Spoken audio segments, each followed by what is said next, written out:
Bwana Yesu asifiwe. Mbele yenu mwalimu David Robert Matogwa.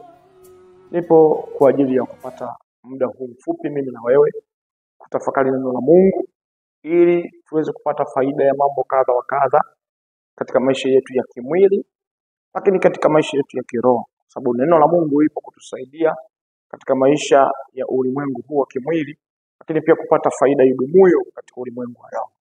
Na leo tuna somo ambalo linaenda kwa kichwa kinachosema change negative into positive. Change negative into positive. Nini hasa nataka kuzungumzia kwenye somo hili? Ninachotaka kuzungumza ukileta kwako hasa kwenye somo hili ni kubadilisha changamoto kuwa fursa. Kubadilisha changamoto kuwa fursa. Sema change negative, change negative. Yale mambo yote ambayo yapo kinyume, ambayo yanakuja kukuletea labda msongo wa mawazo, labda kukuletea hasara ya aina fulani fulani, aidha ya kisaikolojia au ya kimwili au ya aina yoyote, basi changamoto hiyo tunaiweka kwenye kundi la hasi, negative, tunaiweka kwenye kundi la negative au hasi. Lakini hizo changamoto au mambo ambayo unakumbana nayo ambayo kimsingi ni magumu kidogo kwenye maisha yako, hayo unaweza ukayatumia kama fursa kwenye maisha yako, yakakupa nafasi nyingine ya kusonga mbele na kupiga hatua ya kuendelea. Ndio maana tukasema basi change negative into positive, kwamba badilisha hiyo negative, badili hizo changamoto kuwa fursa yako katika maisha. Kwa hiyo kwenye somo hili tunaangalia mambo ya kimwili na ya kiroho pia, yale ambayo ni msaada hasa katika maisha yetu ya leo. Tumeanza na mchoro hapa kama ambavyo unaweza ukaona. Mchoro huu una pande mbili. Mchoro huu una pande mbili. Upande wa kushoto nikitazama ubao ni upande ambao umeandikwa alkaline, na upande wa kulia nikitazama ubao ambao wewe utakuwa ni kushoto kwako umeandikwa acid. Sasa mchoro huu una maana gani hasa? Tukisema alkaline na acid, moja kwa moja tunajua mchoro huu ni wa kidaktari. Ule ni negative na upande huu ni positive. Upande huu ni acid na upande huu ni alkaline. Huu ni mchoro wa kidaktari. Huu ni mchoro wa kidaktari. Unapoenda kufanya vipimo kwenye mwili wako, kama kutatokea tatizo la aina yoyote, watakuta tatizo ndani ya mwili wako, basi tatizo hilo litaainishwa na daktari, lakini pia litapewa alama ya positive. Litapewa alama ya positive. Litaainishwa na daktari, litapewa alama ya positive. Lakini pia inategemeana na kipimo cha aina gani ambacho umepimia. Kwa wale ambao wanatumia quantum kufanya full body checkup, basi kwenye upande ambako kuna tatizo itaonekana positive, na inategemeana na ukubwa wa tatizo. Tatizo linapokuwa kubwa sana, positive zinakuwa nyingi zaidi, na tatizo linapokuwa dogo, positive zinakuwa chache. Inategemeana na ukubwa wa hilo tatizo. Lakini mara kama umeenda kupima kwenye eneo fulani la mwili wako na ukaonekana hakuna tatizo lolote, basi daktari ataliwakilisha hilo eneo lilopima kwamba halina tatizo kwa kutumia alama ya negative. Atatumia alama ya negative kwamba eneo hili ambalo nimempima mtu huyu halina tatizo la aina yoyote. Huo ni vipimo vya daktari. Lakini tunafahamu daktari huwa anapima mwili. Daktari huwa anapima mwili. Sasa mchoro huu upo kinyume kwenye ulimwengu wa roho. Tunapokuja mambo ya rohoni, sasa mchoro huu unakupo kinyume. Unapokuja kwenye mambo ya rohoni, tatizo linawakilishwa kwa negative. Tatizo au changamoto inawakilishwa kwa alama ya negative, wakati faida au usalama wa roho yako utawakilishwa kwa alama ya positive.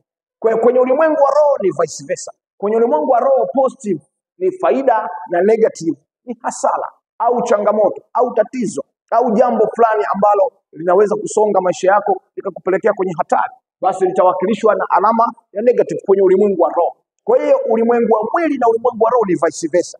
Tumeona kwenye ulimwengu wa mwili mchoro huu ukitumika kwenye mambo ya matibabu, basi sehemu yenye shida itawakilishwa na alama ya positive, lakini sehemu ambayo iko salama itawakilishwa na alama ya negative. Lakini kwenye roho inakuwa ni tofauti. Sehemu ya negative itawakilisha changamoto, itawakilisha tatizo, na sehemu ya positive itawakilisha kitu ambacho umekipata kama faida kwenye hilo jambo au kwenye hilo tatizo. Sasa Leo somo letu linatuambia change negative into positive. Badilisha hizo changamoto kuwa fursa. Badili hizo changamoto zako kuwa fursa. Iko namna gani? Mungu alipomuumba mwanadamu, cha kwanza mwanadamu ambacho alikutana nacho kwa mapema sana ni changamoto. Mwanadamu alikutana na changamoto. Alipoingia tu katika bustani ya Edeni, mara uharibifu kaingia. Shetani alipomdanganya Hawa, alipomdanganya mama yetu Hawa, halafu dhambi kaingia. Dhambi ilipoingia tu ilikuwa ni changamoto kwenye maisha ya mwanadamu. Changamoto kubwa sana, ambayo changamoto hii kimsingi iliwakilishwa na alama ya negative. Iliwakilishwa na alama ya negative, kwamba ni hasara. Mwanadamu akawa amepoteza, hiyo ni hasara. Kwa hiyo ni negative, hiyo ikawa ni changamoto kwake. Lakini sasa Mungu anawaza nini juu ya huyu mwanadamu ambaye amemweka juu ya uso wa ardhi? Mungu anawaza mwanadamu huyu aliyemweka juu ya uso wa ardhi awe yeye abadili mazingira, awe mtaalamu wa kubadili zile changamoto ambazo zimeletwa na ibilisi shetani kuwa faida, changamoto kuwa fursa. Hayo ndio mawazo ya Mungu hasa juu ya wanadamu. Na tutaanza kwa kuangalia kutoka kwenye kile kitabu cha Wagalatia, kama ambavyo tumeona hapo, Wagalatia sura ya 3 na mstari wa 13. Nitakusomea kwa haraka. Wagalatia sura ya 3 na mstari wa 13. Kristo alitukomboa katika laana ya torati, kwa kuwa alifanywa laana kwa ajili yetu, maana imeandikwa, amelaaniwa kila mtu aangikwae juu ya mti. Naanza kuzungumzia kiroho kwanza. Naanza kuzungumzia faida za kiroho au namna ya kiroho ya kubadili hasi kuwa chanya, kubadili changamoto kuwa fursa. Lakini baadaye nitakwambia hasi ina madhara gani kiroho na ina madhara gani pia kimwili. Kwa hiyo nitazungumza kimwili na kiroho katika siku ya leo na utapata faida.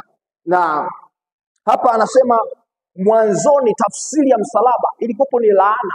Na ndio maana anasema imeandikwa kabisa kwenye Kumbukumbu la Torati sura ya 21 mstari wa 23, amelaaniwa aangikwae juu ya mti. Kwa hiyo msalaba zamani au mti zamani ulikuwa unawakilisha laana, Lakini mara baada ya Yesu kuangikwa juu ya mti, mara tafsiri ya msalaba ikabadilika, kutoka kuwa laana ikawa baraka, kutoka kwenye negative ikawa positive. Sasa tafsiri ya msalaba ikabadilika.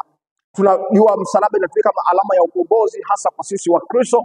Msalaba umetukomboa. Kwa hiyo nembo yetu ya uwakilishi ya ukombozi ya ushindi ni msalaba. Lakini mwanzo haikuwa hivyo. Ilikuwa amelaaniwa aangikwae juu ya mti. Kwa hiyo ikabadilika, ile negative iliyokuwa kwenye msalaba ikawa positive. Ndicho ambacho Mungu anataka, kwamba tuwe na uwezo wa kubadili negative kuwa positive. Sasa negative ni nini kwenye maisha ya Mkristo? Negative ni vile vitu vinavyoweza kuleta matokeo hasi. Hivyo vitu ni negative. Mawazo yanaweza kuleta matokeo hasi, matendo yanaweza kuleta matokeo hasi, vitu vinaweza kuleta matokeo hasi. Hivyo ni negative. Na vile vitu ambavyo vinaweza kuleta matokeo chanya, hivyo ni positive. Kwa hiyo sasa badilisha yale mambo, badilisha mitazamo, badilisha mazingira hasi kuwa chanya, badilisha changamoto kuwa fursa. Hilo ndio wazo la Mungu kwetu sisi wanadamu. Na ndio maana amemweka mwanadamu na akaweka na changamoto, akijua kwamba dawa ya changamoto ni mwanadamu. Yeye anaweza kubadili changamoto kuwa fursa. Sasa hasi inaweza ikamsababisha nini? Au changamoto, au mtu kama akiendekeza au asiposhughulika na hizi negative kwenye maisha yake, nini kinatokea? Negative usiposhughulika nazo zinaleta madhara pia ya kiafya. Maana yake hali yako ya kiroho itashuka.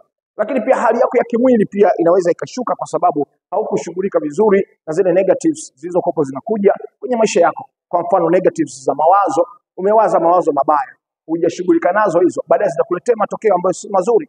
Lakini pia kitu kingine, matendo, umefanya matendo ambayo ni hasi, ni negative. Hayo baadaye yanakuja kuleta madhara kwenye maisha yako. Cha msingi, badili hiyo hali ya negative. Inawezekana ni umasikini, inawezekana ni kukata tamaa, inawezekana ni kitu fulani negative. Badilisha, unaweza kubadili hiyo ikawa fursa kwenye maisha yako. Wengine kwa kupitia changamoto walizopitia walikutana na Yesu kwa sababu ya changamoto zao. Alisema niende wapi sasa? Akakutana na Yesu, lakini mwanzo wake ilikuwa ni changamoto alionayo. Kwa hiyo sasa wewe kama Mkristo, kuna negatives au kuna changamoto nyingi ambazo unapitia kwenye maisha yako. Unawezeje kuzibadili hizo changamoto kwa fursa? Ukibaki kulalamika tu, kulalamika haikusaidii, na ni dhambi pia kwa Mkristo. kwa sababu umepewa uwezo, umepewa neema ya mamlaka, umepewa uwezo wa kufikiri beyond, umepewa uwezo wa kufikiri zaidi ya mtu mwingine wa kawaida. Sasa unawezeje kulalamika changamoto pamoja na wale wasiokuwa na matumaini? Kwa hiyo kama Mkristo umepewa neema ya kuwa na akili nyingi sana na uwezo mkubwa sana, Kristo amekuongezea kitu fulani ndani ya ufahamu wako. Badili hizo changamoto kuwa fursa kwenye maisha yako. Hivyo ndivyo ambavyo unaweza ukafanikiwa. Kwa hiyo nitamani tujadili pamoja na wewe namna ambavyo Mungu anataka tubadili changamoto zetu kuwa fursa. Sio kuziondoa fursa, ila changamoto zinakuja kwa mtu yeyote, kwa aliyeokoka na kwa ambaye hajaokoka. Lakini kwa aliyeokoka, yeye ana uwezo kuzibadilisha hizi changamoto zikawa fursa kwenye maisha yake, tofauti na mtu mwingine asiyokuwa na matumaini. Basi baada ya kuwa umeangalia video hii, basi anza kuongezeka kifikra, anza kuongezeka kiroho. Acha kulalamika, songa mbele. Chukua hayo magumu unayopitia, chukua hizo changamoto kama fursa za kukusogeza wewe karibu na mafanikio yako. Asante sana na Mungu akubariki. Uwe na siku njema. Wewe ni Mungu mwaminifu. Elion.